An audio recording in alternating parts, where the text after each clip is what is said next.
Before we begin, in the spirit of reconciliation and respect, the InkGuild acknowledges that we live, work, and play on traditional Treaty 7 territory, the Blackfoot Confederacy, Siksika, Kainai, Piikani, as well as Stoney Nakoda and Tsuut'ina nations.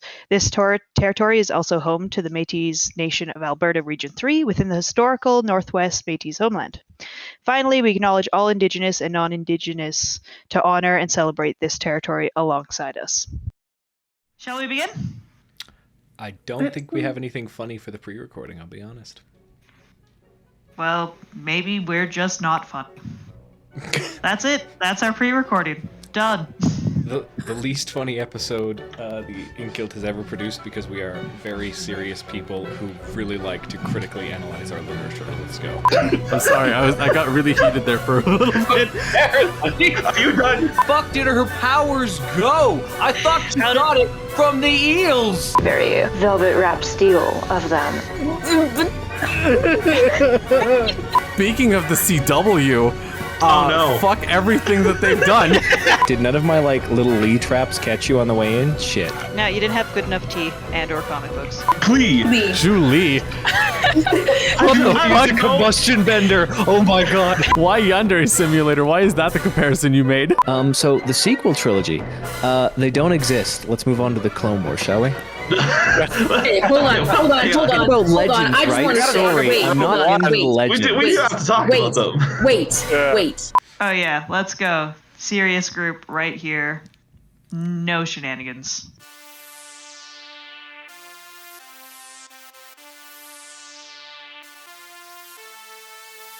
Hello everybody. Hello. Hello. Hi. Hey there. Bonjour. Hello everybody. Welcome back to the InkGuild podcast. Just go to fucking therapy. Don't correct me. I don't care. Need to start a revolution.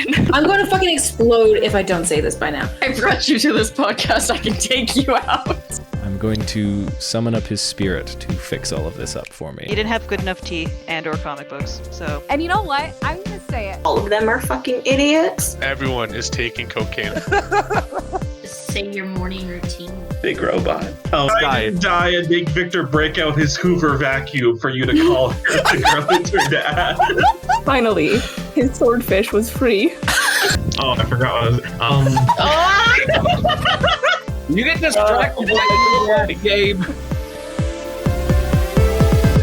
Hey everybody, welcome back to the InkGuild podcast. My name is Lee, joined tonight by Tyler. Hello. And Alex. Hello. And today we'll be talking about ergodic literature, which is a funky little brand of literature that I like to obsess over in my free time. So, with that, let us start the discussion on what ergodic literature is. Now, Tyler, you just volunteered yourself because you said you have the definition in front of you. What is it? Shit.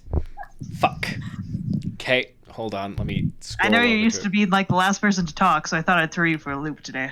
All right. So I got the Wikipedia article up because that's probably the best because I don't want to read the guy who named ergodic literature's paper just yet. Yeah. Here we go. In ergodic literature, non-trivial effort is required to allow the reader to traverse the text. If ergodic literature is to make sense as a concept, there must also be non-ergodic literature, where the effort to traverse the text is trivial, with no extra-nomadic responsibilities placed on the reader, except, for example, eye movement and the periodic or arbitrary turning of pages. Might I just say, love this definition. Unnecessarily complex, especially when it's like periodic or arbitrary turning of pages. Do you just arbitrarily turn pages when you read? Does anyone do that? I like the little flappy noise, man. Flappy noise give dopamine, yay. Hey, it's whatever, wherever you can get your dopamine.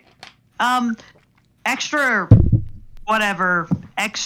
or nomadic also means occurring outside of the confines of human thought. So when it says like no extra organic blah blah blah blah blah with no extra organic responsibilities, it means no responsibilities no responsibilities occurring outside of the realm of human thought. So ergodic literature is really weird and really interesting because part of it is you have to read it, and sometimes it just doesn't make sense unless you sit there and think about it, but the same can be said for something like the Iliad. The difference, particularly for ergodic work, which comes from one of the Greek words meaning ergodic literature, which comes from the Greek word meaning plot twist, work, is that it requires essentially work. That is, and particularly in this definition, outside of just schools of thought. So with a couple of them, such as Gravity Falls, that has codes in every episode, that requires work outside of digesting the text or show itself, making it ergodic. Because, like, when I read this definition, I don't know about you guys, when I first read it, I was like, everything requires work. Oh, that is fair. That is fair. Yeah. But I guess it's like how much work in particular. Yeah. And like the kind of work. Like, yeah, I obviously love this definition. We all know I've been obsessing over ergodic literature for a hot minute now. I like the way it uses non-trivial. Oh God, he's here. Give us a funny. Oh God, he left. No! Abandon us. Come back. Give us a funny. The least funny episode the InkGuild has ever produced, because we are very serious people who really like to critically analyze our literature. Let's go. Oh yeah, let's go. Serious group right here. No shenanigans. Someone pull Gabe in for a quick joke. Someone, anyone. Please. Wake him up. Gabe, we need a one-liner. What is his nickname right now? Funky Kong.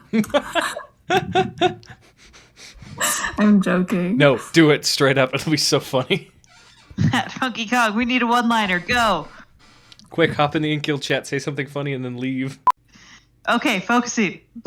Before we got distracted. I would say... We're going to snip this part and put it at the beginning with no context, and that's going to be great. All right. So, non-trivial effort. And it does specifically list, like, eye movement and page turning. I'm nervous now. He's making me nervous. It's like, it's threatening. Good. It's like the Jaws theme song in the background, just building up to a one-liner. Come on. Okay. So non-trivial effort.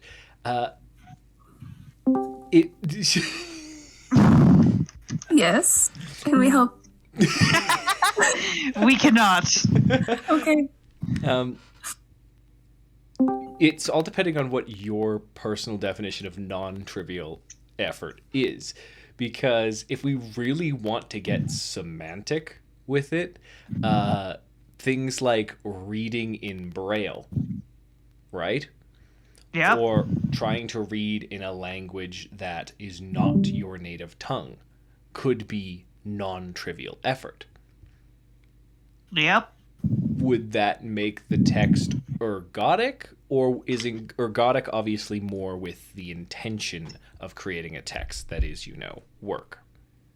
So I feel like if we just go by the definition, because I am very, very persnickety, if we go by that definition, yes, I believe that reading in a language that isn't your first language would be by nature ergodic. But if we're going for the actual flavor of what ergodic is, I think there has to be intention for you having to put work into this book. Otherwise, it's kind of a very either referential of other media book or a book that is just poorly written. Yeah, I would agree. I feel like,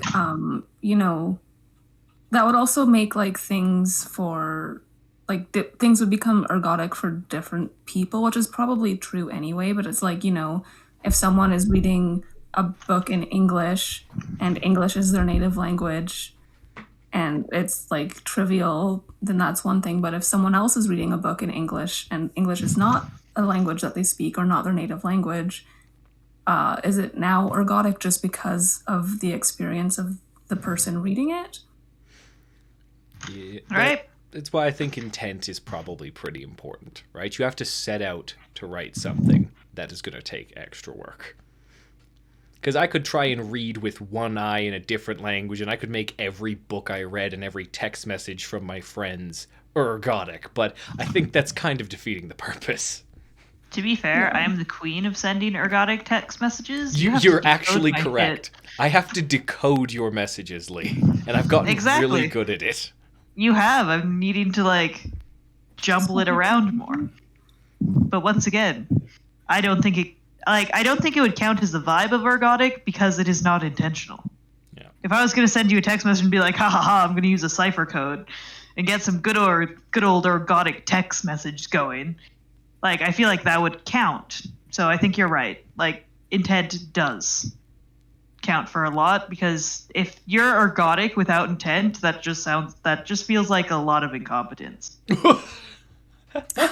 Sorry. I mean, like, I am calling my texting incompetent, which is true. But I will stand on that hill. About your text messages now. Oh my God. Don't be. Yes. It's bad. I will take If you can find a really bad one, Tyler, you can post it. Okay. I'll look for one after the episode. I like that you just coined a new terminology too, incompetent ergodic. Love that, Lee. Love that. Thank you. Thank you. While we were talking about definition, I did want to bring up the dude who coined all this. Just quick biop. His name is Espen Aarseth. He is Norwegian. He's an academic specializing in fields of video game studies and electronic literature. He's got a bunch of PhDs in study things, as well as a bunch of papers and stuff. Currently, he's like a member of an advisory board of video game analysis. And he does things at university. So the man's made a career of very interesting literature and analysis of media. So, like, the dude knows his stuff. Hence why the definition of ergodic is unnecessarily pretentious. One of the things that I find interesting, especially in looking at the lens of ergodic literature through his definition, is it was published in Cybertext, right?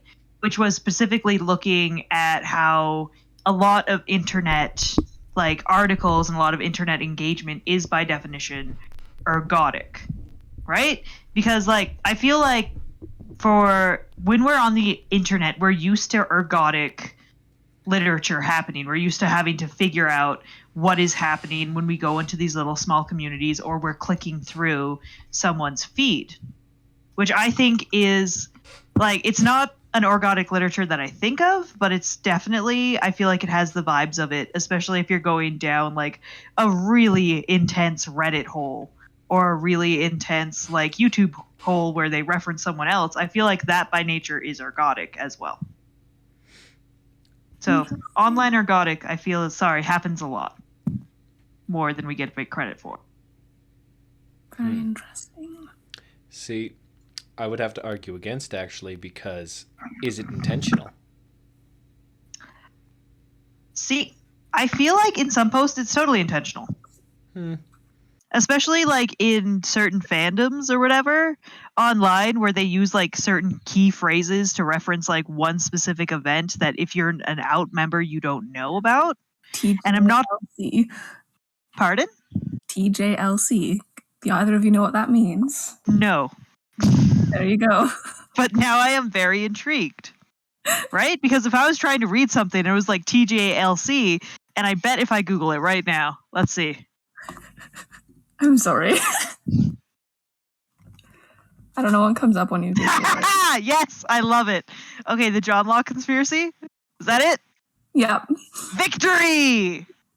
Right? But at the same time, that in itself, if I was reading a fucking blog, I swear a lot. Sorry, I have nephews that may or may not be listening. Sorry, nephews. But if I'm reading a blog post and they had something like TJLC, I would not understand what it is until I looked up the definition, which is by nature, like, outside of my human thought, and thus ergodic. It reminds me a lot of, like, there's, like, a big thing right now on, like, fandom spaces is, like, DNI lists, like, do not interact lists. Mm-hmm. And I see more often than actual DNI lists is people complaining about DNI lists because they often use a lot of, like, abbreviations And if you like don't know what those abbreviations mean, you're just like reading a list of like random letters going like, I don't know if any of this applies to me, and I don't know if I care anyway. That's fair. I don't know. I find it interesting because cybertext was specifically, I read some of it. It was specifically going through the work of clicking through hyperlinks. And Wikipedia's a really good example of this because there's hyperlinks within it that you can click to learn more, to understand more. Right? So I think, Tyler, we're definitely onto something when we talk about how intent is really important for ergodic literature. But then you have things like the John Locke conspiracy, because that is written for a very specific audience that would already know what that acronym is, presumably. Yeah. And I mean, okay, one of the interesting things is like if you're like familiar with like the John Locke conspiracy and like the Sherlock fandom in general, a lot of those people put so much goddamn work into analyzing a really terrible show. Like more effort than the writers put in, probably. Aww. Definitely.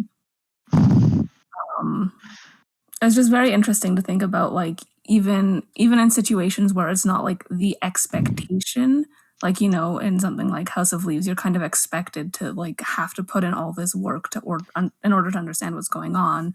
Whereas something like Sherlock, you're just supposed to sit back and watch. But people have put so much effort into analyzing it to like such an extent, like, you know, what is the significance of the wallpaper in this scene kind of effort. It's just very interesting that like people will do that kind of stuff even if it's not the expectation. Yeah. Which I think leads us to another interesting question. Where does like ergodic literature begin? Because like, once again, I don't feel like the analysis, because you're right, there's a lot of work put into literacy analysis, especially with like fandoms like apparently Sherlock. I dipsy doodled out of that after the first season, so I'm not quite sure what happened there, but I'm content not knowing. But where's the line between in-depth literacy analysis for something like that and ergodic literature? And I would argue it's the author's intent to hide information deliberately. Right? Yeah. So if there's parts of your show that you have to play backwards in order to hear a message that is like secretly recorded, I would argue that's definitely ergodic. That was really close to something else, my friends. Ergodic. But if you put something online and you have like a hole in the newspaper and everyone goes crazy, that is not ergodic. The mic died, I see. That's valid. Okay, so how is this sounding, everyone? Because I apparently can't get through a recording without something going wrong. It sounds good to me. It's a little rougher than it was before, but it's still audible. Is there a large echo going on when people talk? There was, but I think it's gone now. Do let me know. Hooray. All right, so I was saying things for a minute there. Oh no, I live that life. I understand. It is fine. I will survive. I did have a follow-up to the idea of things being referential within their community, say as the TJLC, the thing. Mm-hmm. Mm-hmm. Do then references to things outside the current work make something ergodic? And again, I'm getting very semantic with these things, but like we obviously have all read House of Leaves now, which includes a lot of references outside the work that you're currently reading.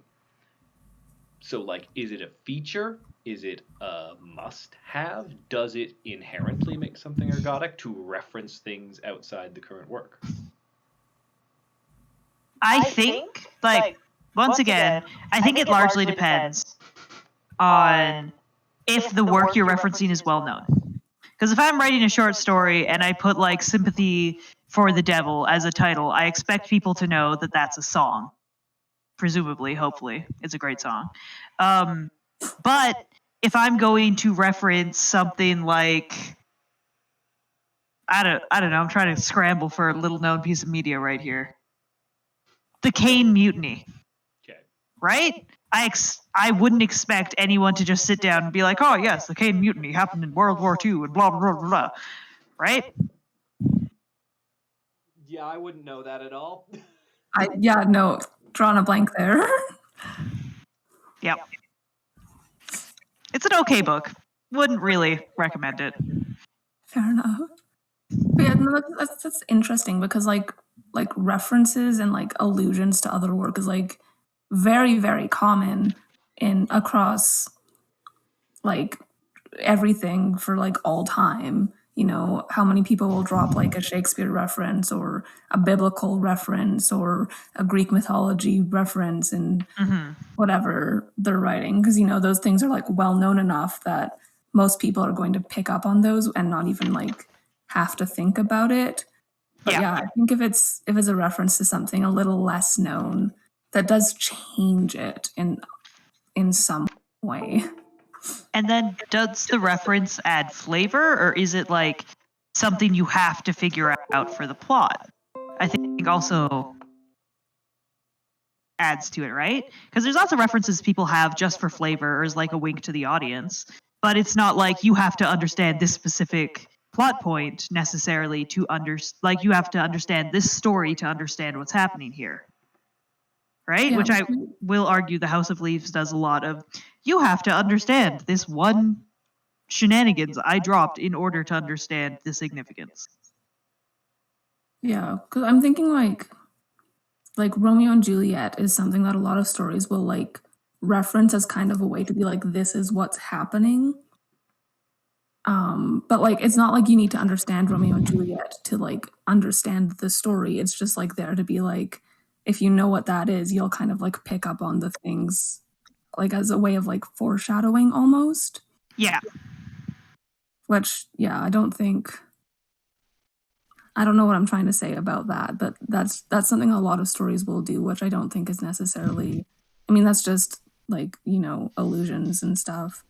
Yeah, it's literary tradition to like, as a touchstone.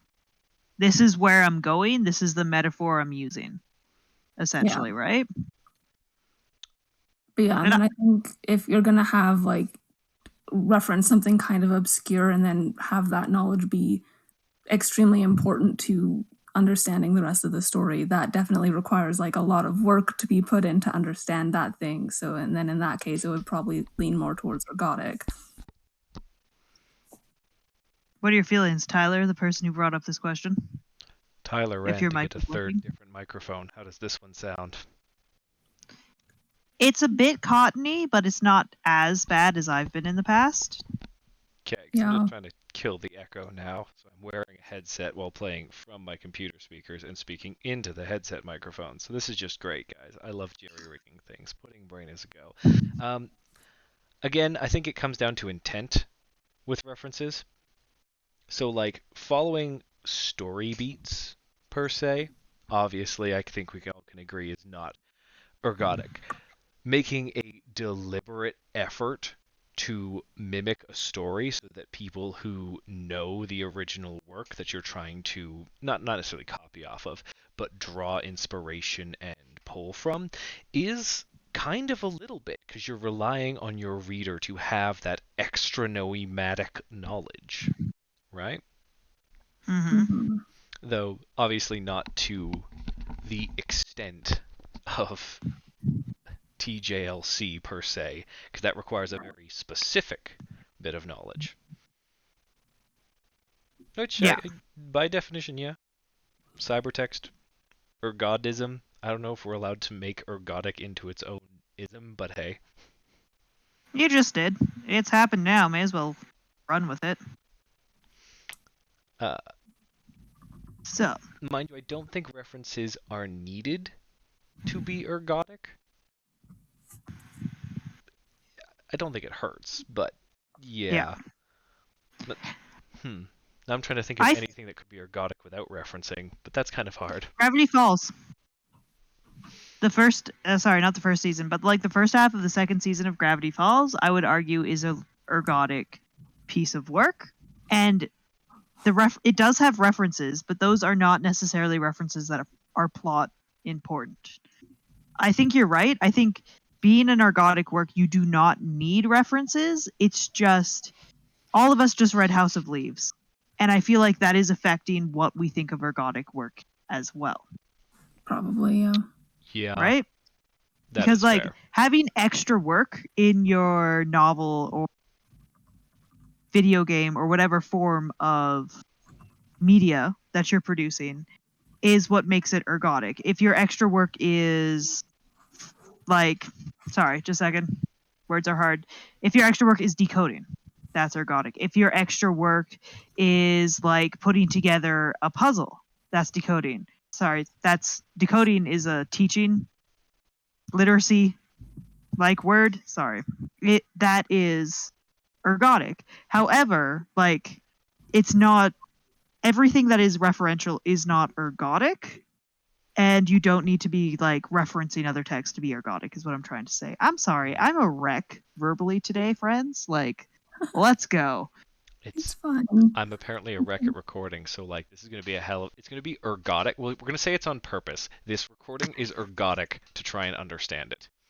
Or trying to make your brain hurt because all of our brains hurt. Yes. Spread the psychic damage. Yeah.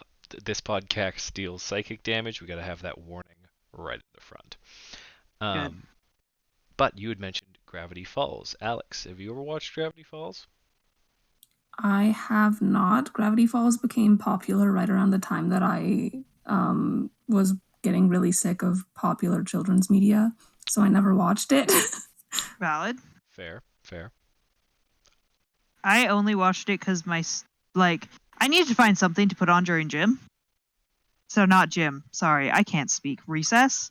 And Gravity Falls went really, really well. And in the second episode, one of my kids freaked out. I was just like, wait, pause it, play it back. And there was a code. Right? So that's why we watched it. We ended up watching Gravity Falls as a class and like doing a literacy assignment on it purely because it was ergodic. And it got like a whole bunch of traction because it was ergodic and how it was used throughout the story. Mm-hmm. I've been curious to check it out, but I just haven't gotten around to it. That's valid. It's good. I almost wouldn't say it's children's media, truthfully. But hey, it's cartoon, and it's got some slapstick in it, so it's not far off. But it can be made for children and also be good, so... Fair points. But now we've mentioned a few types of media that can be ergodic. We've obviously mentioned dear old House of Leaves. We've mentioned Gravity Falls, and Lee, you brought up video games. Mind if I take an example away? Go for it.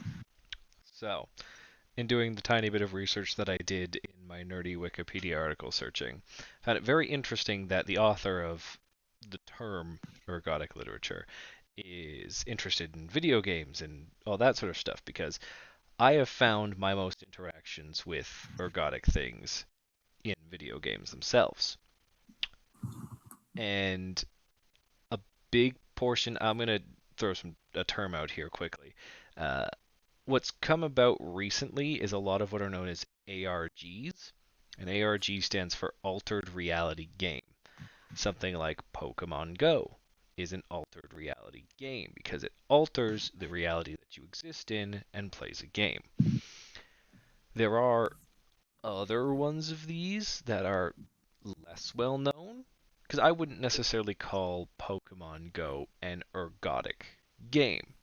But a lot of the other ARGs end up going down that rabbit hole because it takes non-trivial effort to learn more of the story. And the example that I really want to talk about is a video game called Inscription. I have mentioned it in passing all over. Video game's real fun. It's a weird little card horror roguelike thing. Mashup of a bunch of things. Story's pretty neato. But as you play through it, weird things happen. Suddenly codes will flash on screen. There's this weird thing where you get clips of this guy playing this game that he's like a fake YouTuber that you have his like recordings of, and if you pause them at certain moments, you can see codes and things on post-it notes on his desk and weird shit like that. And so if you delve into it enough, you end up finding some locked and hidden files within the game files. You end up finding images hidden in spectrograms of different sounds within the game. So a spectrogram is if you look at a wavelength of a sound that happens in the game, you can actually make it into a picture by using the high and low frequencies of a sound spectrum so that you can't actually hear any difference in the sound, or sometimes they make it so you can hear a difference in the sound to kind of clue you in. And you'll see pictures of hidden characters or things like this. And the whole story of the ARG behind it ended up with some people finding a hidden set of coordinates, going off into the woods and digging something up that the developers had hidden, buried in the woods in real life. And to me, yeah, Sick. that's peak Ergodic to me. That is non-trivial effort, required a lot of searching and hunting through game files, and actually walking out and with a shovel and digging something up. I love it. Wow. It's pretty dope. If you want to look up an interesting story, go for the Inscription ARG, and I'm sure there's people who have covered it all over the place. So yeah, I think Ergodic literature is very alive and very popular because a lot of people in gaming communities got in on this whole hunt, and like whole communities of like Reddit and stuff like that were puzzling this out, and they made whole discords where people would discuss and figure out the puzzles and stuff you needed to get there. It really drove a lot of community, which I thought was very cool. I only found about it like late after the fact because I basically never buy new video games anyways, so I was late to the party, but oh well. So yeah, Ergodic literature is alive and well in video games because I can think of at least 2 or 3 other examples of not that in-depth but similar stories in pretty recent games and famous ones too, like Doki Doki Literature Club. That's got an interesting hidden ARG in it too, besides, you know, horrifying pictures of gore and bad poetry. Yep. Yeah. See, this falls under my argument that I was trying to, and poorly expressing earlier, that ergodic literature seems to be where digital literature is going, especially things like video games where you can pause it, you can take a screen cap, you can interact with the environment to find secrets and interact with them through that, right? Because there's Inscription, which is totally a ergodic piece of media, and then there's also something, and I'm sorry guys bringing this up, because I do believe that the people who figure out the actual story for Five Nights at Freddy's are engaging in ergodic literature. Mm-hmm. And I kind of like it because FNAF doesn't make it so. I like ergodic literature that you can choose to engage in or choose to leave, because like Inscription is a really nice example of this, because Inscription makes sense if you don't engage in any of the shenanigans. It makes sense as a complete story. So theoretically, not really like story-wise, but just like what's happening in an episodic basis does FNAF. But if you choose to, you can make it ergodic yourself, and thus reaching in to the game itself, looking into source code, pausing it, right, and taking screenshots, which is something I find I experience a lot more in digital and visual mediums than I do in written medium. Dean, can we get 2 counters going in the corner? One for how many times we say the damn word ergodic, and then one for how many times we mess up saying ergodic. I would appreciate that. I'm going to be the queen of the mess up one. Let's go. But yeah, I love the fact that like we call it ergodic literature because that's the terminology that was used. But I like to obviously separate just ergodic and use it as a defining term, because a video game can be ergodic, a book can be ergodic. A TV show can be ergodic. And it's made me think, like, well, what else can we make ergodic, Tyler, you hyper-obsessed asshole? And I'm like, I wonder if I can paint something ergodic. And then I have to stop myself and be like, Tyler, you have too many projects on the go already. And also, Please, I want to see this painting. I don't even know how you'd make viewing a painting extra work, but that's in the realm of speculation, which I want to get to later. So, now that we've talked, video games and other media and established the definition of ergodic, is there anything else that we think is ergodic that we'd not normally assume would be? Honestly, I can't think of anything else, and I don't know about you guys. I can't think of anything else. It is only... Lee, you're cutting out a fair bit. What's going on? No. Okay. I can't think of anything else, but I do believe it is time for examples. If no one else can think of any other forms of media that are inherently, like, ergodic, because we already talked about video games and books. Alex, any thoughts? Okay, your mic's working. Good. I was worried. Continue. It is working. I'm just quiet. I mean, like you mentioned that like Lee, you mentioned a lot of like internet content, and I think like a lot of web comics can get very, very interesting, and like creative. And so I assume there's probably a bunch of them that could be considered ergodic. That would actually be pretty dope. Now I'm trying to speculate how that would work, but that could be... Well, it's also because, like, I feel like, and again, maybe I'm being influenced by House of Leaves, but, like, one of the things that's really interesting about webcomics is that they're, like, not very restricted in form.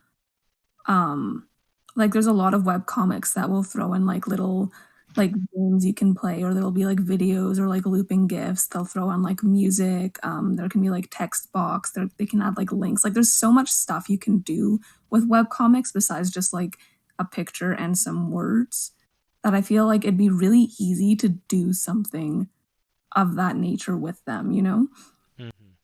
I feel like it would, you're right. I feel like... Could, like, hide a hyperlink inside a tree that you click it and leads you to another alternate comic. Yes. Very yes. That'd be sick. That'd be sick. I don't read any webcomics, so I'm not sure, but yeah, that sounds like it has a great potential for... Yeah, most of the ones that I do read tend to be very, like, traditional, can be published in a book after... But, like, I know there are some out there, and I've read some. I mean, like, we can talk about Homestuck, maybe, but, like, that thing is wild. Yep, it's a thing. So I definitely think that webcomics are an option. Well, this is something I have very little interaction with, but Lee, are there any comics you would consider ergodic? Any runs or any characters or little arcs you've seen that you might consider to be ergodic? So here's the thing. I would argue that lots of comics, by their nature of their universe, are ergodic. Because you need to have such a wide spanning knowledge to understand what's happening, and you need to do, like, background reading. Because if I want to pick up the, like, what is it called? It's an issue I'm reading right now. Second. So, I would argue that most comics are ergodic just because in certain runs you need to know what else is happening in the universe, which I would argue is more of a marketing ploy than it is a true want of ergodic media. I also feel like the comics I read are specifically limited in that I read paper comics or, like, comic reader comics that are shifted from paper comics. And, like, I'm sure there have been some codes or whatever for people to figure it out, but, like, generally I feel like the work you put into reading comics comes from the fact that you need to know that that dude over there is Captain America, but not the real Captain America, because the real Captain America is somewhere out there running around as Nomad. But this Captain America is technically Captain America, but really works for Hydra. But that's not mentioned in this comic book, but it's in the same continuity, and you're reading with a different thing. You're reading with a different group of characters, so you are aware for dramatic irony and like tension, but the comic book characters aren't themselves, and that's why comics can be ergodic, but I feel like that's more marketing than actual intent. Also, the one thing, and it was the best gag I've ever seen in a digital comic, would be that split-second comic where you read it backwards and the dialogue makes sense. See, that was the one I was actually going to suggest for being ergodic. Because when you showed that to me, yes, it's pseudo-trivial effort to read it going forwards and to just scan the page. But the moment you have to figure out at the end that you have to reread the comic going the other way, I think it's if not ergodic, it's real close in that one issue, because that was very interesting. It did require non-trivial thought to parse it together and piece together how it worked, right? Yeah. But like, once again, I feel like the difference for that one was because it was a single 22-page issue. Right? It wasn't the story itself, it was more of a gimmick. It's like that. Did any of you guys read Jacob Tutu and the Hooded Fang as a child? What? No. Okay, that? so it's a book.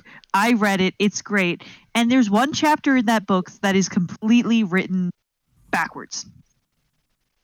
Completely. And it's one chapter, and I got it in grade 4.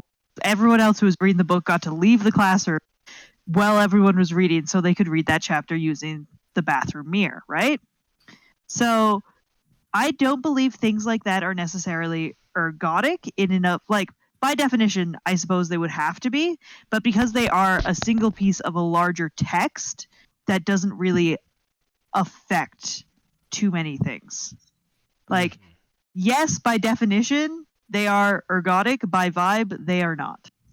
I like that. By definition, yes. By vibe, fuck no. The vibe check. The vibe check. That's how I function in my life. And the comic book I was trying to describe was Way of X, by the way. My brain finally kicked into gear. Thank you, brain cell, for coming back. Now, That story reminds me of a book I had when I was a kid, where on the cover, the main character was upside down. And so whenever I picked it up, I always thought I had to like read it the other way. And then I opened it and I was like, nope, it was the right way up. He's just upside down. oh, that's love so it. rude. But so yeah, I did want to hear your opinion on comics as ergodic, because like if we're talking about references, yeah, I'm daunted at ever even trying to open a comic book because of how much foreknowledge and background reading you have to do. Like, Yeah. it's a They're so lot good. nowadays. On references alone, let's maybe talk a little bit about something related to comics, the MCU, because it's getting to that point now. It's getting to the point where someone tells me, oh, you have to watch this MCU movie, and I'm like, all right, but I haven't watched any since Iron Man 2, quite literally. And they're like, oh, that means you have to watch... Sorry, what? I said, damn, I wish that was me. Yeah, right? That means you have to watch this one, and you gotta watch this one to understand this one, and this one to understand this one. And I'm like, nope. Never.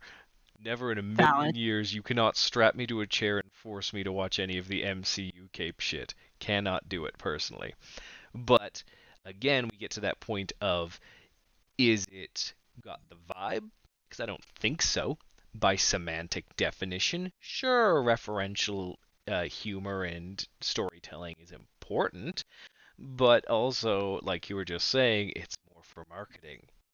And when Ergodic is used to, market and sell more, watch more, buy more, I think it really loses some of the importance of this being, a deliberate art form and communication style. Yeah. So on that, and this is a bit of a tangent, so please bear with me.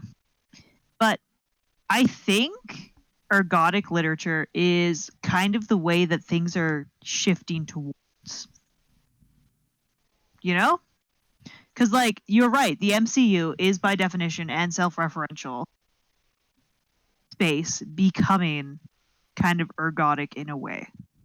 Video games, especially video games that focus on suspense, mystery, or scaring you, are huge members of the ergodic group, and a large part of that is community involvement. I feel like a lot of things are shifting towards this style because you can get a giant fandom absolutely go feral for it, and then you can go back to the marketing analysts and be like, hey, you can't cancel me because 5,000 people are actually losing their mind trying to find this one clue in a TV show that I'm producing, right? Because it's a really easy way to prove that your TV show is still being watched in an era of piracy and untraditional media engagement. Traditional in this case being through your television, newspapers, or books. Mm-hmm. Mm-hmm. No, I do agree. It's kind of becoming a seller point. Damn, capitalism strikes again. However, the vibe is off. I will say it's not only capitalism though, because I feel because the internet is a thing and people are able to take screen caps and collectively work on things like this together, that more ergodic literature will rise up sheerly because people have more tools to do it. Yeah, it's definitely stuff that's really difficult to do by yourself, and having the ability to collaborate with people easily would definitely, make that easier and open that door up for a lot of people. Doing it by yourself. Yeah, even piecing together the mysteries of different things or making it. We'll get to Daniel Lusky by the end of this episode, but that man's insane for taking on this whole damn project by himself. But in the way he made it, Lee, you're right, not even House of Leaves was necessarily a solo project. Yeah. Which I think the community engagement is definitely almost becoming a core part of ergodic literature, and I think that's a very cool element of it. People loving solving puzzles and stuff, I think that's dope. Yeah. And it just makes it's a lot more fun. And that's why I kind of feel like things are going to be ergodic in the future, is because why not? You turn your book that you read once into an experience that you will read again and again and again and again. It kind of extends the shelf life of reading. It's funny, it's almost like doing work is fun if it's meaningful and interesting, huh? Strange. I don't know if the work I've put into House of Tyler. Certainly interesting. Not sure if it's meaningful. Well, we've run the gamut of different types of media now, unless someone can think of an ergodic painting for me. I bet there's one out there, but we are going to move on to examples. Okay. I figured that we would change it up and have Tyler go first for his example. Didn't I? Because once again, you already gave an example with Inscription. Is there any other examples you would like to present? Well, I'm glad you asked. Yeah, that's why I asked. So go to town. Mine's more or disco. I've been playing Disco Elysium. If Gabe, you're listening, it's pretty good. You're right. However, mine isn't necessarily one specific example. I did mention Doki Doki Literature Club, but that's not the one I want to talk about right now. It's another type of media or subset of media that I believe definitely falls under ergodic that I wouldn't really think of in that manner, and that is choose your own adventure books. Because making decisions while flipping pages and stuff is non-trivial effort. And of course, they can be simplistic for adventure books like that. They can be, you've got a good option and a bad option, but you're still making a choice, which in humanity and in society, even minor choices are still an episode of free will, which I definitely think makes it non-trivial.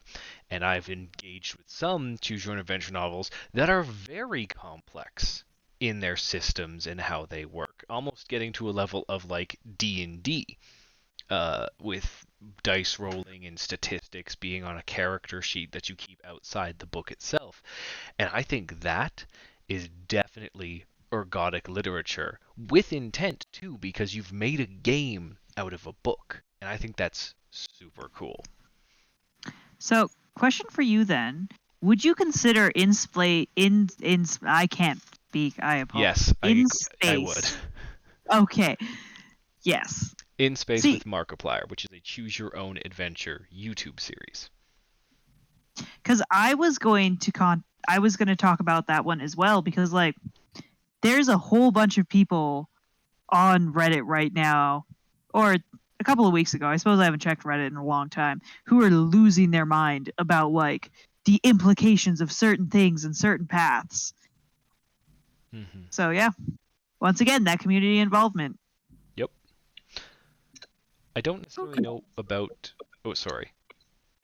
No, I was just gonna, because this idea is very interesting to me. There's a musical by Star Kid called The Trail to Oregon, and at the very end of it, they basically have this basically they have like an audience vote to decide which of the characters dies at the end. Okay. And like the way it worked like live was like the audience of that night like chose, and then that character got to sing the dying song. But on the YouTube, because they post their musicals on YouTube, on the YouTube series, at the end it's just like choose. It's like the whole musical is in one video except for the last section where you can go choose which character you want to die in the story, and then you can like watch the rest of it in like a separate video based on which one you choose. Oh, that is so dope. That is like blew my mind with speculations on how that could totally be done in a more advanced setting, where you have actors that have memorized a very complex script, and at certain decision points the entire audience has to vote on a yay or a nay, and whoever gets the majority, that's the direction the play takes.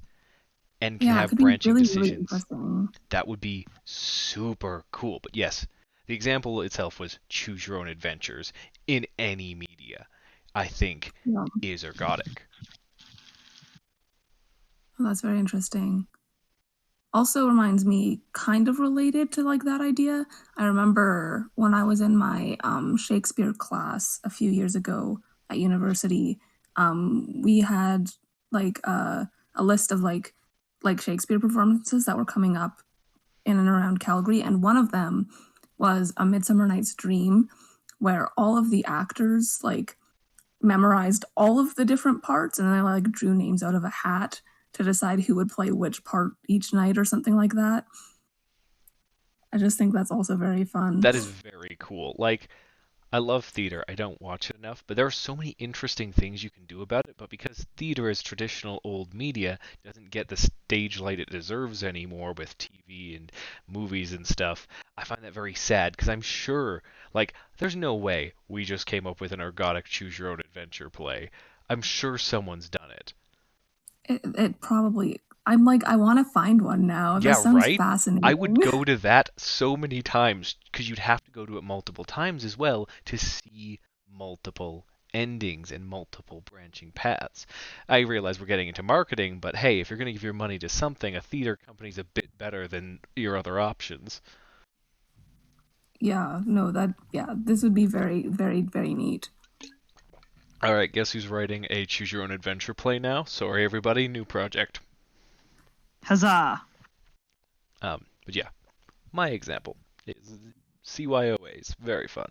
I've played many.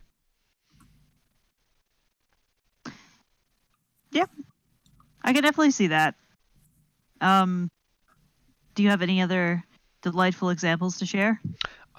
Only speculations, truthfully. And if we want to do speculations now or speculations in a different section? What do you mean by speculations? Speculating on how to make things that wouldn't normally be ergodic. Because we did sort of just do some in making an ergodic play, right? That is after this, I feel like. Yeah, right. It should be its own section, because that's where I can talk forever if I haven't talked forever already. Valid. And then, Alex, would you like to share an example of something you've read that is ergodic? And I'm pretty sure we've all mentioned before. Oh, am I mentioning House of Leaves? I don't have any other options, so yeah, sure. Let's talk about House of Leaves. Delightful. I love this book. Internet, I love this book. It's very neat. I finished it for the first time a couple of weeks ago, like the actual story part. I'm still making my way through the shit ton of poetry at the back of it. Mm-hmm. But it's a very, very interesting book. I still don't know quite what to make of it, but it has made me feel extremely inspired recently, so... I'm glad! Very same, actually. Very same. Also, pro tip for the internet and also Alex, Tyler has not read past chapter I'm at like 13. 14 yet? Yeah, I'm a bit. I just got past Karen's little section. Okay. Okay. I don't remember where that is. I read the last, 8 or so chapters in, one sitting, so... I was trying to get it done for this episode, but oh boy, have I been a busy body. I just got past the part where Karen is doing a whole lot of infidelity. Yeah. Yep. Also, the house eats people. Anyways. Yeah, it crunches. It's a hungry boy. People are tasty. Yeah, they have a good crunch, obviously. But no, so what did you think of House of Leaves as a time reader? As a what, sorry? As a first time, as someone who read House of Leaves for the first time, what did you think about it? It was very neat. I find the house is the part that interested me the most on this read, for sure. I don't know if that will change on future reads, which I'm definitely planning on doing. But mostly I was very intrigued by the house and the explorations. Yeah. Yeah. Nice. I was also very disappointed by the chapter where a lot of stuff was missing because I wanted to learn about rocks. And I didn't let me learn about rocks. The thing is, with how in depth the book goes into so many things, when it chooses to just not show information, it kind of just makes me laugh every time. I'm it's like, oh, we're gonna talk about meteors, and I'm like, ooh, and then half the pages are just blacked out. I want to learn about rocks, damn it. Especially with how important said rocks are. Yeah. I also just really like rocks, and I like learning about rocks. I also really liked there were the two big allusions to Greek mythology in there. There's big sections about it, which were I think Echo and the Minotaur, which were both really, really interesting because they both those are myths that I've heard many times in many variations, but I'd never heard those specific variations. So those were really interesting and neat to learn about. I definitely agree on that. If I may say, my favorite part was poor old Johnny's descent into madness. I liked the house. The house was lots of fun. Navidson and Karen's relationship, pretty dope and interesting. The references to Zampano and his lifestyle.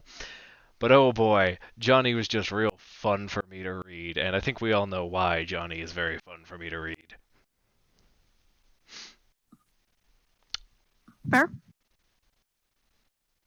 So, what did you put the most work into?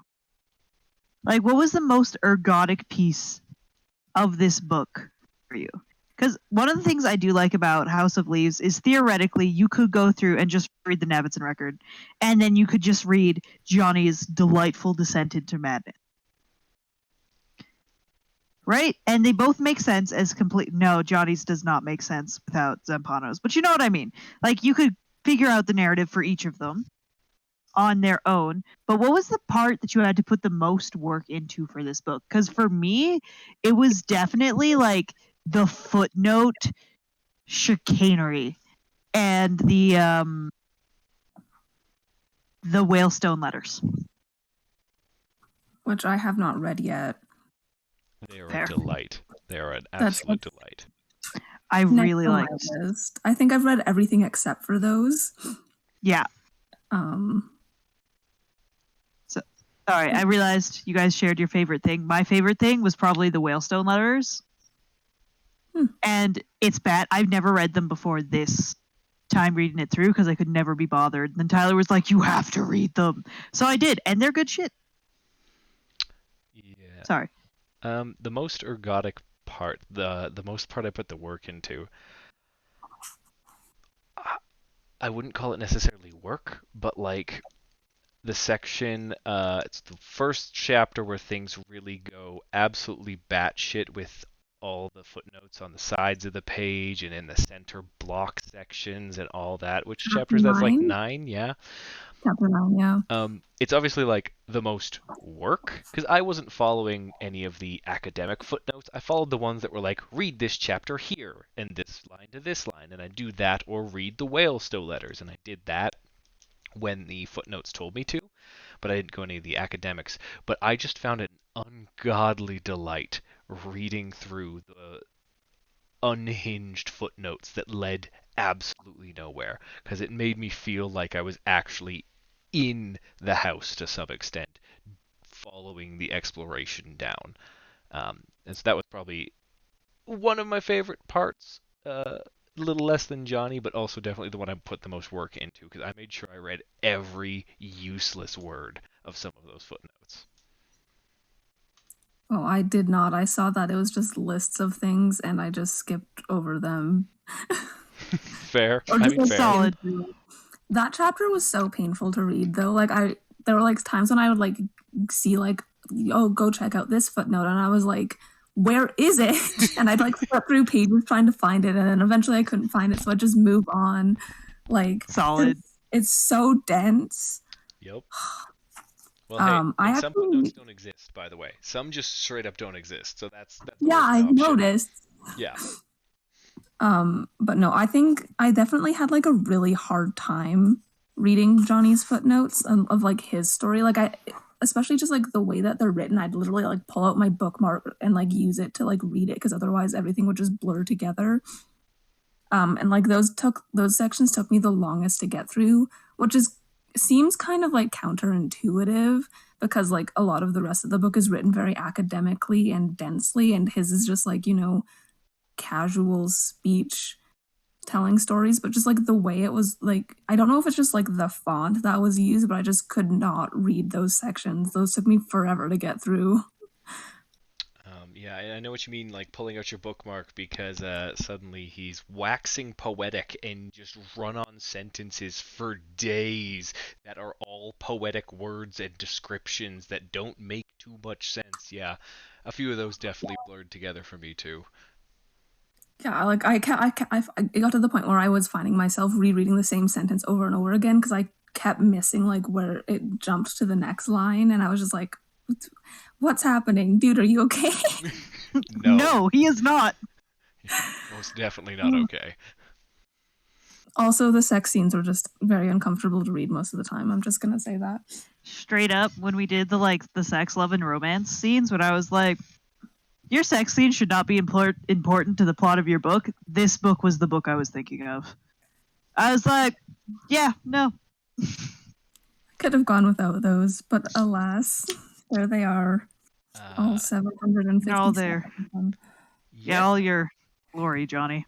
Yeah, see, I realize I am in the minority here for this, because I do like reading Johnny's parts, including the sex. Not because it is sex, not because it is erotic, literature. Haha, used it correctly. I like it because of how much of a detail it shows into the character's mind. Because if you're reading any typical sex scene, it's mostly for the gratification of, oh, these two characters that you've wanted to bang are fucking. Hooray. This, every time you were in it, you were thinking Johnny's thoughts, and Johnny was either waxing poetic or thinking about something serious or losing his goddamn mind about Zampano. While doing this act that's supposed to require a lot of attention. And I actually found the way of Johnny's thinking during these moments very interesting, because as a juxtaposition to Lude, the buddy, Johnny thinks a lot more, and a lot more feels with his heart.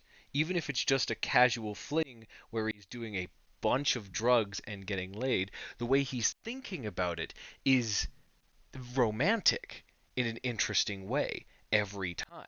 He almost falls in love a little bit with each girl he sleeps with, and I thought that was a very interesting aspect of his character that wouldn't have shown if we didn't get these scenes. And yes, these scenes could have been less gratuitous, even I will fully admit that, but I'm also a bit of a shock author and didn't mind myself, so yeah.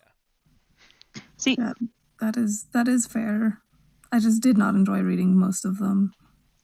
I think you're right, Tyler, but I also think that it did not need to be as common as it was, right? Every single chapter, sometimes twice. Because after a while, you got the vibes of what this character was going through, and I did not need to hear about the next flavor of the week. But it was a very interesting way to expand and contract time. Mm-hmm. Yeah. I thought. Yeah, some of those sex scenes were also hard to read. Yes. Yeah, some of them were just...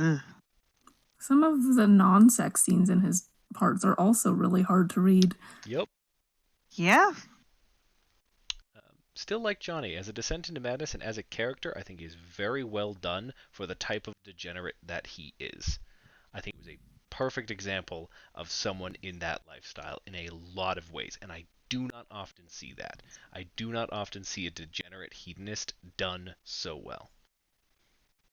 Personally. Yeah, that is also fair. Okay. So before we devolve into more House of Leaves, because I feel like we will circle back to House, as most things do in the end.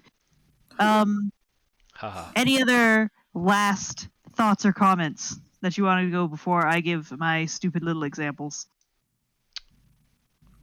I'm sure your examples are wonderful and brilliant. Thank you for your misplaced belief. So, I've already mentioned it before. Gravity Falls is ergodic in nature, and it's ergodic in a way that is really accessible. Because, like, as much as I don't really believe Gravity Falls was written as child media, it's a great way to trick kids into learning how to do reading comprehension and learning how to read ergodic literature. Because I use that, it's a great way to trick small children into thinking about their media and literature. And I feel like that's what ergodic literature does, besides the children part, does a really good job at. So I've already talked about Gravity Falls, but something I didn't talk about Gravity Falls was the after everything was done, they essentially had a nationwide scavenger hunt, very similar to what happened in Inscription, where people would call up a specific phone number that you had to solve a code for, and then you'd get a message from that, and it would be like, I forget what the actual message was, but after people started decoding that, they followed clues and clues and clues until they found a statue in the woods, which was like the surprise when it's a concrete bill cipher. So I found it very interesting that Inscription also did that, because I feel like it's a great way to bring ergodic literature into real space. The second example I was going to discuss was Loki's space In Space with Markiplier. There we go. In Space with Markiplier, which is, if anyone hasn't watched it, go watch it. It's great. It's a choose your own adventure in space, and you have codes and almost color coding depending on which stream of the story you're going down. And unlike Heist, it doesn't loop back to the exact same starting video. It gives you another starting video that has been affected by the choices that you've made throughout it. Yeah, I didn't actually have too many good examples. There we go. House of Leaves, In Space with Markiplier, Gravity Falls. They're all great. Also, theoretically, Jacob Tutu and the Hooded Fang. In Space with Markiplier is good. I still haven't finished it, if there is a sort of finish. I know I played quite a bit. I also like that it does do the referential thing we've talked about, because Markiplier's been a YouTuber forever, right? He has tons of references to past characters, games he's played, friends of his that he collaborates with, like... And, again, the community aspect of it. If you've been around and watched his videos for a long time, like I have, to see those things, it just adds such a level of depth to it. To some extent, how long have you been reading comics, Lee, that you can just know all these random facts that you need to enjoy this one issue? It's very similar. I can enjoy In Space with Markiplier a lot more than someone who just watched In Space with Markiplier, because of how much I've been a part of the community for years and years and years, right? Yeah. I did think of a sort of other example, by the way. Go for it. If you were done with yours. Yeah, mine are really... I've said it before, and I kind of revealed my examples beforehand, but I really like ergodic literature that you can choose to engage with, because I feel like in ergodic literature that forces you to take parts in the puzzles, my stubborn, defiant self will look at it and be like, oh, you want me to solve this code to move on? No. But one that's here's a little hint of something that might be something, but I won't say anything else about it. I go absolutely crazy for stuff like that. Right? Which is the nice thing kind of about Gravity Falls, about In Space with Markiplier, in a broader sense, what is nice about some comics. That's right. So, yeah, if you have another thing, go for it. Well, I was about to say, it forces you to engage with it, looks at House of Leaves, just says no, and walks away. That's the only way to win, kids. Yep. Say no to ergodic literature. It is a gateway drug to overthinking absolutely everything. Slightly odd example, Clockwork Orange. Has anyone ever actually read the novella?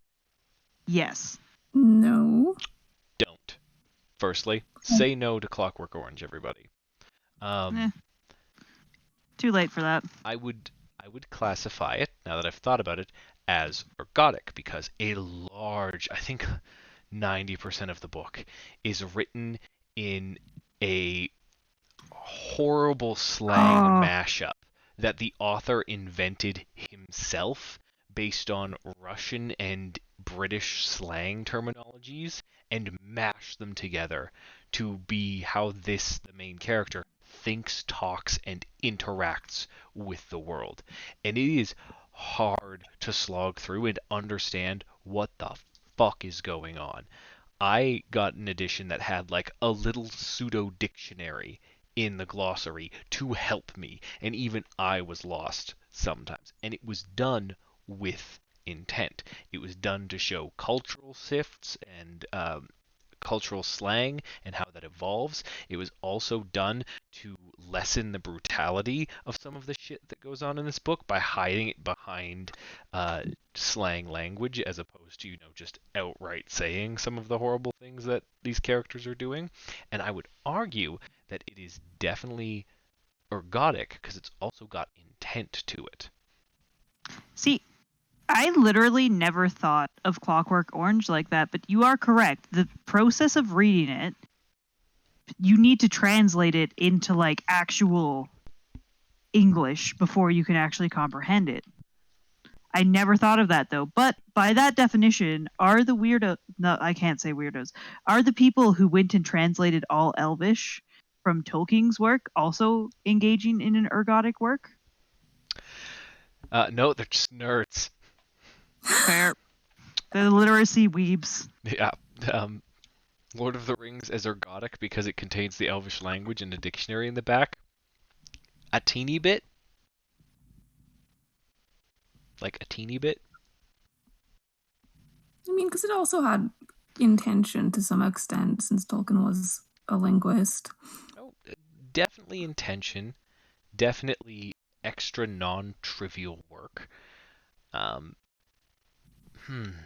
then it doesn't have the okay. vibe, though, right? It does not have the vibe, but I would argue that reading the Silmarillions and figuring out all of that shenanigans kind of does have an ergodic vibe. See, I wouldn't argue a little bit because you're reading the Silmarillions is like going through a Wikipedia article that is like, this is the history of these characters a little bit. This is what happened when. Right? At least that's the vibe I got from it. It has the vibe, but not necessarily the mechanical aspect of it. You're right, because I could see the Silmarillion hiding something deep and secret in its world building, and now that would be a really dope concept for speculation. I was about to say, this is a good segue. Let's make Lord of the Rings ergodic, friends. First, you publish a fourth book after all your other books are published with more history. First step. Second step. Hide some shenanigans in there. Third step, don't profit because it took too long. And you're most likely not alive anymore. Most likely. Nah, you know what'd be great is if hidden in Elvish script somewhere in that damn book was what the Rings of Power actually fucking did. Are we still going on about this? Yeah, I know, that's last episode talk, but yes, I am still peeved. They're just a metaphor for war and corruption, my dude. MacGuffins. Anyways, ergodic speculation. I love me a MacGuffin. Which is something I've been doing a lot of. We've obviously talked about a bunch of different types of media. So, here's one I've been trying to wrap my head around. How do we make a song ergodic? Make it so you have to play it backwards for a separate message. Make it so you have to play 2 CDs at the same time to get the full symphony. Yeah, put codes in. Music, I honestly think, would be one of the easier ones to make ergodic, especially because you have already, so to speak, a written code in the form of the music. Well, okay, but this is also something that people already like look for. Like, I've seen so many people who are like, "Oh, if you play this song backwards, you'll hear the name of Satan." Ah. Yeah, I love that. And they're usually doing it because they're fear mongering, but it is like a thing that people already look for. So I feel like I don't know if there are any actual examples of that. There is one that I know of. It doesn't say Satan, but it's a dubstep song by Skrillex, Scary Fairies and Nice Sprites. It does say one thing in the vocals when you play it one way and one thing backwards when you play it backwards. So like the song is meh. Honest. Yeah.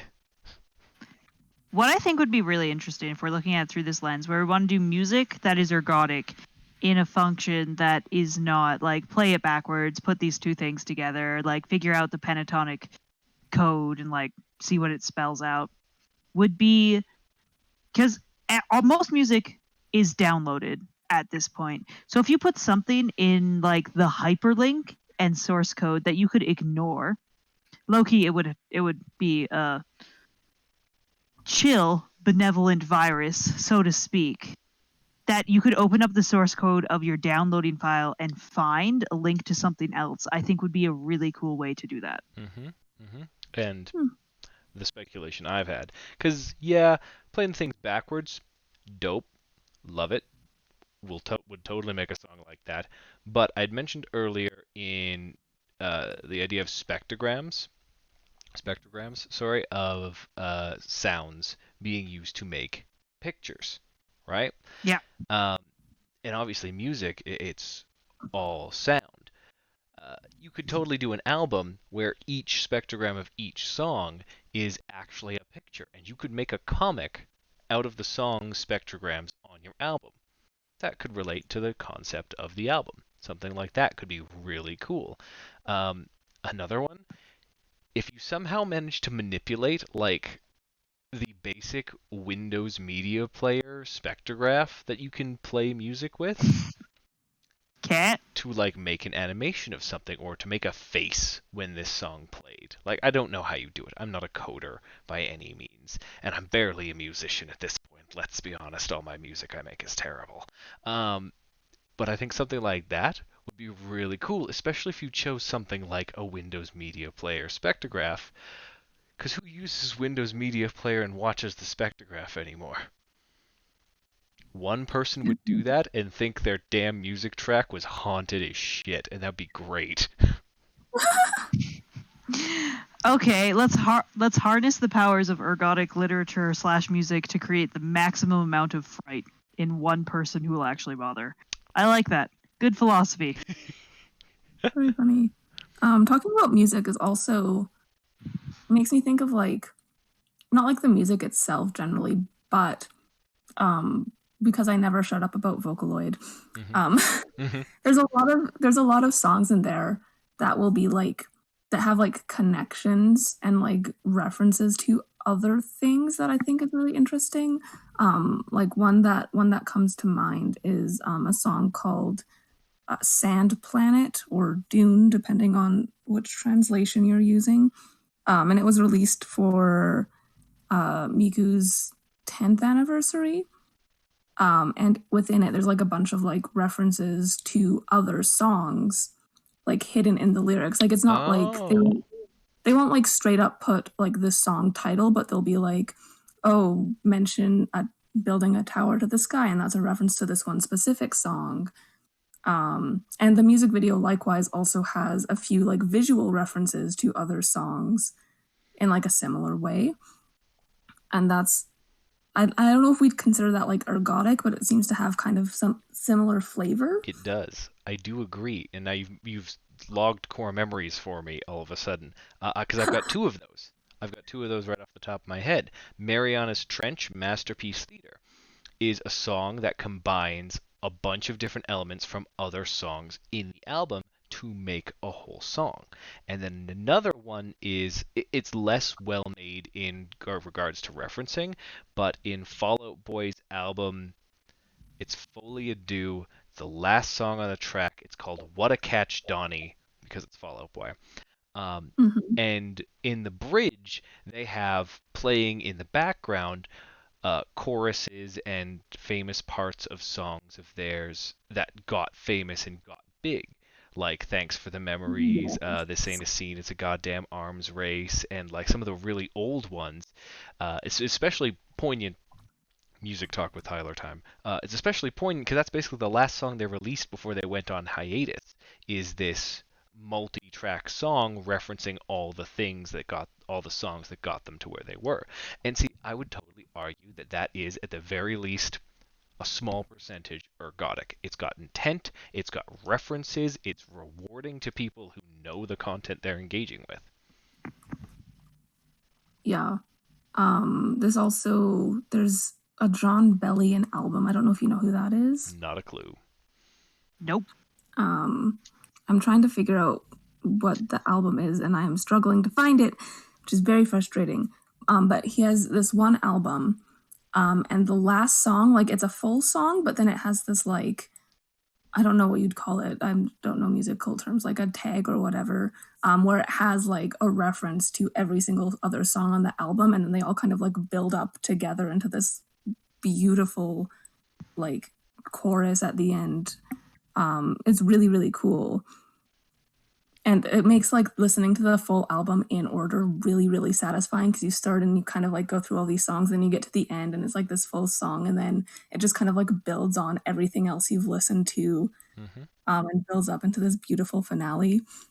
Oh. Very, very neat stuff. I dig that. That sounds dope as hell. I'm trying to remember which album it is so that we can, you know, properly credit it. But I am struggling. Let me pull up my Spotify. But yeah, ergodic music definitely exists. I love all the examples here, and of course, Tyler now wants to make an ergodic song using every example we've just listed. But that's for another time. Do it. Okay, I found the album is called The Human Condition. It was released in 2016. The song in question is called Hand of God. Nice. Very I like cool. it. Very cool album. If you're curious in that, check it out. Wow. Music recos in an ergodic episode. The music reco is coming in a weird spot, just like the order of things we've talked about. Let's go. Yeah. But yeah, I did bring up Vocaloid because I think Vocaloid does a lot of like self-referential stuff a lot. Another one that, sorry, I'm just going off about this, but another one that I think is very interesting is back in like the very early days of Vocaloid, this one thing that was popular to do was to assign what we called character items to each of the different like Vocaloid or other like vocal synth characters. So a lot of people who are not familiar with the Vocaloid community may have seen Miku drawn with a leek or a spring onion. That's why. And so a lot of songs like from that era or like referring to that era will often reference like the characters like character items.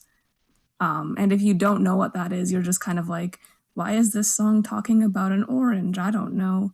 But if you do know that, then it's like a reference, you know? A callback. Yeah.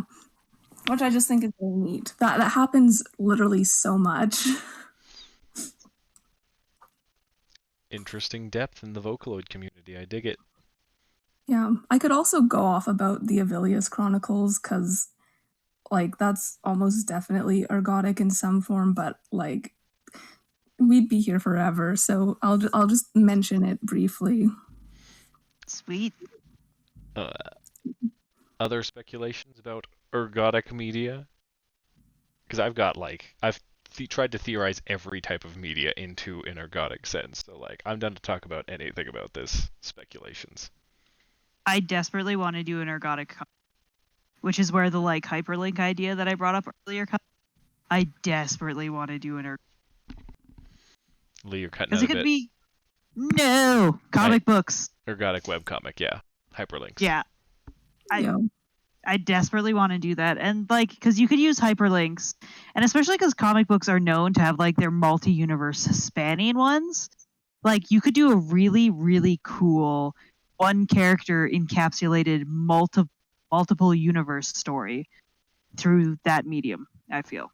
Also, comic books are just delightful. Ooh, you've triggered the speculation bot. So like, yes, hyperlinks, also QR codes, very easy to hide. QR codes would be good. Very easy to hide. Not only would it take you to a different world in the multiverse, like make the hero that you're following literally able to jump between multiverses, right? So you can be doing that along with them to add that extra layer to it. Make the web page you're going to change as well. So if you're in like the bright, happy world, you've got nice blue borders with some interesting swirly designs in it as you're reading, and then you notice this QR code, you scan it, and suddenly you're jumped to the world that's like the darkest timeline, where all the borders turn all red and the print's now in a different font. Like, you could do so much thematically with that. Yeah. So, you'll have to excuse me. InkGuild collaboration, anyone? Oh. Yeah. Yes, let's go. Make it a choose your own adventure too. It could be a choose your own adventure. That's always good. But so you'll have to excuse me, Alex. Tyler, you remember that comic book idea I was telling you about when I was ranting about Fox Lake, and you said it was like Gravity Falls? Oh yes, I do now. Yes, I do. Yep, that would be perfect. That's what I want to do for ergodic literature. That would. And I'm make not going to sense. talk about it anymore because it might be something I actually do, and I don't want to like Shoot put yourself that in onto foot. the internet. Yeah. Yeah. But that something like that, I feel like would be really good ergodic literature. And also, I feel like once again, creepypastas and specifically how Reddit No Sleep is supposed to run, I feel like is a breeding ground for ergodic literature. And it's not used nearly enough. Define again how Reddit No Sleep works, because I know, Okay. but I want this reference to hit because you're right. It's very cool. That's fair. Okay, so Reddit No Sleep is when you're on the thread, you're supposed to be in character, so to speak. So in the comments, you're supposed to act as if everything that people are writing in their stories is happening and true. So like one of my favorite ones, Tales from the Gas Station, the comments listed are reacting to the dude who's writing it as if he's actually in that situation. And every once in a while they'll do updates, or the author will talk to you in character back through your comments if you ask questions for clarifications, or they'll cite quote unquote sources. And I feel like those quote unquote sources could create some really delightful analog, almost found footage-esque like creep factor and the development of dread. Right? Yep. Especially if you're a crazy person and write a lot and write a whole bunch of short stories about the same monster to almost create your own universe, because I have a problem with creating universes. I feel like that form of media could very easily become ergodic. Especially like the community involvement's all there, the referential is all there. Yeah. Definitely. Yep, that's my speculation, but I can feel you vibrating, Calgary, Tyler. What is your speculation? I already gave mine. Mine's music. I have 1,000, but I also Okay. want Alex to speculate. Oh, yes. Sorry, Alex. I don't know if I have any. Then a question. What type of media do you think cannot become ergodic? And let's try and break that. Cannot? Cannot.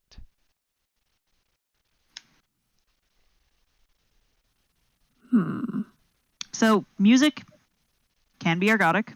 TV shows obviously can be ergodic. Webcomics and comics can be ergodic. The issue is from the way I'm thinking about it, most things could become ergodic. Nonfiction, I would say, is even nonfiction is ergodic if you're actually studying it in an academic sense. I obviously asked this question with an idea in mind, but I just want to see Yes. what everyone else comes up with. Nope. Well, okay. Here's a question. What are we defining as media? Any art for art's sake or consumption. Media is like the general term for medium, so anything that involves a medium. Okay. So then, I'm really like something like a ballet would be very difficult to do to make ergodic. That's what I was thinking as True. well. And why I was or questioning you, Alex. Lee? I was about to say, or paintings, because we discussed how you were having issues trying to create an ergodic painting. So, But yes, the ballet. dance, ergodic dance, and I have no knowledge on this subject besides shitty rave dancing in dark rooms and clubs. So, like, not a damn clue. But how would you do ergodic dance? How would we make something that you could consider ergodic, referential, with community involvement, with intent? Like, how would someone go about that even? Well, okay, and here's the thing. Like, there's a reason I said specifically a ballet. Which is like, I mean, there is like a community in ballet, but ballet tends to be very, very like traditional. Like it obviously doesn't have to be, but you know, generally with like a ballet, there's a lot of like, there's like a very specific formula. And I also feel like, with a complete lack of words in ballets, that makes everything you're doing, you have to rely on your sight and your hearing to understand. And ballet is already kind of difficult for people to understand if they don't know how it works. Mm-hmm. I know I saw a video once a long time ago about something called Baby's First Ballet, where you go to a ballet and there's a voiceover breaking down what this movement means, this and that kind of thing. So ballet is not something that's super intuitive to understand. And I feel like it'd be difficult to add layers onto it. Mm-hmm. No, because it's so tricky to understand. It's most of the time with the storytelling, you'd want to be as straightforward as possible. Mm-hmm. Now, and if you tried to add on the layers, I feel like it just become muddled and confusing. Why did you make the distinction between ballet and other forms of dance? Was there an idea in your head about other forms of dance being ergodic? Potentially, it was the community aspect and the referential aspect. Coming from someone that just spent a lot of time learning about the history of tap dance and learning a bunch of historical repertoire and that kind of stuff. There's that history, there's the referential stuff. There's a lot of intent. You can reference other people, which people do all the time, and reference other things. So I feel like it's possible. I don't know how you would do it, but when there's that community and that history and that referential nature to it, especially because the history of tap dance is very tied to the history of jazz music. Mm-hmm. And so there's a lot of back and forth referencing between those two communities as well. So I feel like it'd be possible in that community specifically. I don't know enough about other styles to say for sure, but the tap jazz community, I feel like you could do something together to make something. See, with a very tactile media like that, obviously the reference to other greats and other well-known bits in the same medium would be important. I also think it would have to be very mechanical, because ergodic literature involves words, involves pictures, right? To some extent. It's a lot harder to do with a tactile medium, but I definitely think mechanically, a certain move means this to tell this story, to convey this emotion, right? I definitely think it could be done, but I am, again, as well, not well influenced or known about this subject. Not one of my areas of study. I'm I want to see it now. I want to see someone do it. One of the most basic thing I could think of, and just one moment, this is real quick. It's really silly. You put QR code pieces on the back of the dancers of the ballet, and when they stop in certain positions, they form different QR codes that you can scan with your phone. That is all I could think of to make it ergodic. Okay, but actually so there's this thing that teachers use called Plictor, and you essentially print off a QR code that registers as 4 different depending on how it's rotated, and that's how kids can answer multiple choice tests. But that would be hilarious to use. Because they'd all have the same QR code, depending on their body movement, though. It would lead you to a different area or a different site. So, could be done, but again, it relies heavily on the cybertextual element of using QR codes and hyperlinks and stuff, which it's okay. But I feel like we've overused that, because there's QR codes and stuff we've hidden in songs, there's stuff we've hidden in comics that are links, there's the stuff that could be hidden in video games that is links. And I understand that does make it ergodic, but I'd like to move away from electronic media to make something ergodic. So, I've got an idea to propose. And so, you know how certain cities have a really rich history of certain art forms? Mm-hmm. Mm-hmm. Right? So, there's cities that are known for their jazz, like New Orleans. And I assume there's cities that are also known for their dance. It'd be really interesting if you wanted to make an ergodic dance, if you had it as a rotating one where the audience has to move. Because a couple of years ago, I went to the New Year celebrations Olympic Park in Calgary, and the Philharmonic Orchestra had an opera that was happening, except for the different parts, like the singers were on the tops of different buildings. So if you wanted to take part in the entire scene, you had to run from this space to the next space, and you had to find it. Once the person stopped singing, it was on you to hoof it to wherever you thought the next person would start singing. And if you were wrong, you were. I feel like something like that on a smaller scale in like a city park would be a really interesting way to do a story through dance and song. Oh, that's pretty dope. Yeah. Cool, yeah. More non-trivial effort again. You're running to go get to different pieces of music. That's hilarious. Right? And like I feel like if I just bought a ticket to a show, and it was like, go see this ballet, and then they were like, run, bitch, I would hate it. But if I just stumbled across that, like I did the opera one, I feel like that would be a good time. That's very cool. I do like that. I especially like the idea of the park one. Let's make a really fun barbershop quartet where it also plays hide and seek, where you have to run around and find the different singers. So like one's hiding in a bush, one's climbed up into a tree, and you've got to find them and drag them back together to sing the parts. It'd be really fun. It'd also be really funny if you didn't find them, they just started singing, and you kind of had like a Marco Polo game going on. Isn't that like one of the side quests in Mario Odyssey? I have never played that game. I cannot tell you how badly I suck at Mario games. Any genre, I suck at them all, so no. That's fair. But there's in Mario Odyssey, there's like in New Donk City, there's like a quest where you have to run around and find a bunch of musicians. And like one's on top of like a building and one's like hidden in a park and that kind of stuff. And you have to like run around and find them to get moons. So yeah, bringing that to real life could be very interesting. Could be really fun.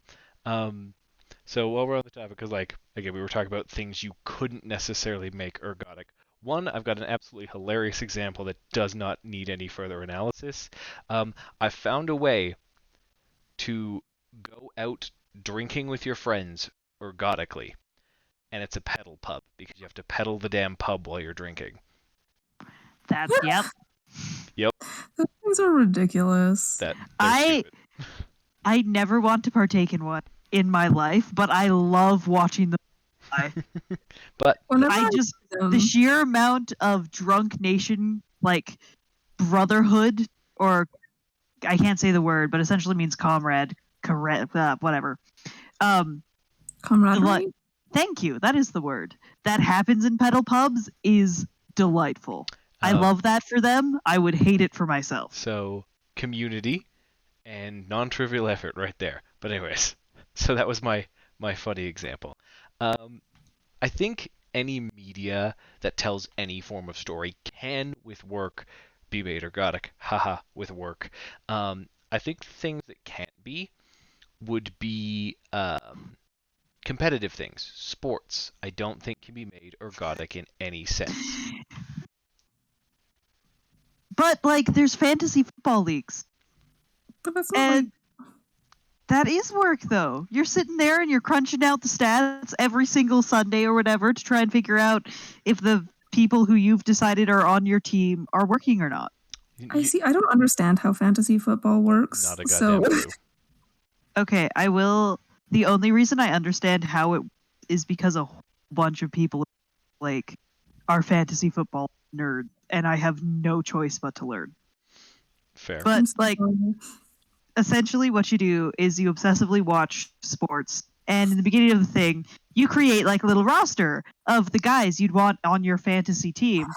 And then depending on how your little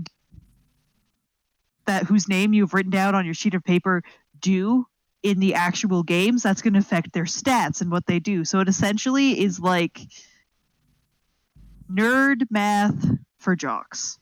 Okay, but that has like nothing to do with like the actual sport itself. That's like people. That's like a fan community coming together, like outside of the actual media of sport game. Sport game. So- My favorite sport game is Sport Game. You know what I mean? No, I know right? exactly what you mean. I know exactly what you mean. But like, so the consumption of that media, well, yeah, you're right. They are putting extra work into it, but it's not that. Yeah, Like- you're right. And that reminds me of like, I mean, if we want to bring things back to TTLC, that's like, that's the kind of thing that fandoms do, where they'll like obsess over this one thing and put in like way more effort than they necessarily need to for something that isn't necessarily actually there, Yeah. I think sports is the one that's like really hard to make ergodic as the media itself, right? Yeah. You could add elements of it, but the sport's not telling a story that you need to do more work to understand. The only argument, the only potential argument I could make is being like, oh, this quarterback in football is really good. He always throws this one pass really well, because you're self-referencing the player's ability, but that's such a stretch, right? I think that's far too far of a stretch. Yeah. Yeah, Cool But I- thought, but yeah, I agree. fair enough. But I also have a question. How many people here watch sports? Because I don't. I used to. Forced to watch sports.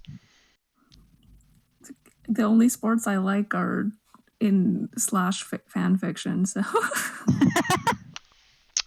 Nice. Okay, so I feel like we are all in agreement that sports cannot be ergodic literature. They can be erotic literature, apparently, but they can't be ergodic literature. But I also feel like we are handicapped because like none of us watch sports.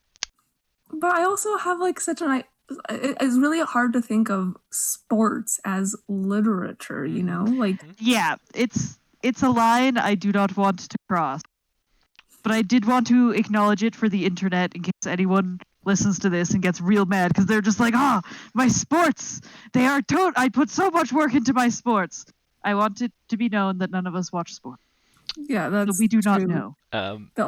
The only sports I actually watch are dance, which some people don't consider sports. So Yeah, I'd say art personally, but hey, I don't do any of these. listen, if you've ever danced for like a day, do you want to tell me that my hours of sore body and sweat is not sport? Well, I've definitely sweat while painting models, so like I don't think physical exertion makes a sport. I think competition makes a sport, but there are dance competitions, so hey, like I said, I have no idea. Dance is a sport. Dance is a sport. As someone who's been dancing for 20 years, dance is a sport. It is also an art form, but it is also a sport. It's a sport art, not a sport game. Spart. No, stop. The Spart form. If we're still in the speculation phase, I've got one more real silly one. Go for it. Ergodic baking. It's when you have to scroll through someone's life story before you find their recipe. Yep, that's exactly it. That's non-trivial effort, damn it. I just want to know the recipe. Yeah, that's my last joke speculation. I love it. So, with that, I just have one more question, and then we will call it here. What makes ergodic literature work? And have you ever come across any bad examples? Like, what makes it work for you? Because, like I said, if I'm forced to engage with the actual puzzle piecing of a piece of ergodic literature, I will put it down right away. I don't like being forced to do puzzle. Is there anything like that for you guys? I mean, since we were just talking about sports, I feel like, something...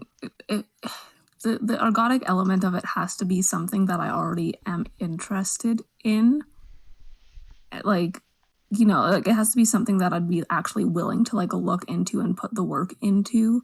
Whereas if it's just, if like the ergodic nature is going to be like, look up this hockey player who was really popular in 1965 and the number is related to the name or something like that, I feel like I would just be like, I don't care. Valid. Yeah.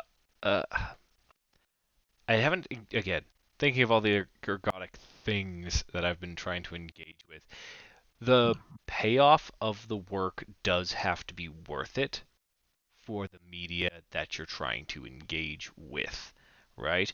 So the payoff in, this shouldn't be a spoiler, there's one thing that happens in the Whalestow letters that's a bit of work. Yes. Yeah, that's a bit of work, which is really cool, and I'm not going to spoil it. The payoff for that was gut-wrenching and interesting and made every minute of my puzzling over it very worth it. Whereas I honestly don't think the ciphers in Gravity Falls, some of them weren't worth it. That is true. Some of them, my entire class groaned when we solved because they're like, it's useless. Yeah, right? It has to be worthwhile to the thing you're engaging with. If I was watching an ergodic dance where everyone formed up into a QR code and all it said was, thanks for watching, if that's the only one they did, wouldn't be worth it. However, if they'd done a series of them throughout the dance and then the very last one they formed was that, 100% worth it. Full conceptual use of the system that they put into place. Yeah, I would agree with that too. If I'm doing work, Yeah. I want it to pay off somehow, damn it. That's fair. Okay, but with that, I believe our discussion for the podcast is wrapping up. Is there any last things you guys would like to say about ergodic literature? I really want to try and make one, damn it. And you I and I really have want to talked make a about comic. this. Yeah, Lee and I have talked about this a bit, but like, I'd love to do a choose your own adventure. Even before, I've loved choose your own adventures in the past, and I think they can be really well implemented and used. And so I've got one in the back of my brain that I've been puzzling over for a bit with La Malise there, and I think it could be really cool to try and do. But to make a work that is trying to do extra work for the reader is a lot of work. Yeah. Yeah. Ergodic counter broke like a long time ago, I imagine, for Dean. There, last comments. Okay. Well, with that, I believe I have an outro that I should theoretically be reading. One moment for me to find it because I'm a fool. Oh, let's do one more fun thought then.